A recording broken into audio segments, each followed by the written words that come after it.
This week, as we read and pondered Jesus' death and resurrection, 3 moments stood out to me. First, in chapter 20, both Peter and John are running to the empty tomb. But when John gets there first, he stops.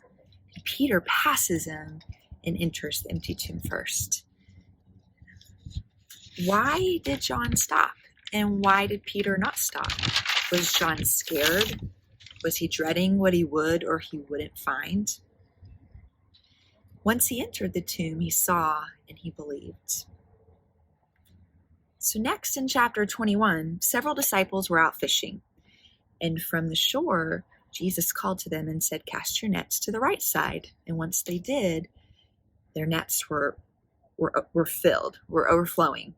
And John then looks at Peter and says, "It is the Lord." And it's Peter who puts on his outer garment and immediately jumps into the water and swims to Jesus. But not John. He stays in the boat. I was worried that I identified more with John. Maybe lack of decision, lack of action. But then at the end of chapter 21, Jesus and Peter are having this conversation. And Jesus is telling Peter, "Feed my sheep." And he ends with saying, "Follow me." Well, Peter looks back at John, the guy following them, and says, "Well, what about him?" And Jesus tells Peter, "Don't worry about him. Follow me."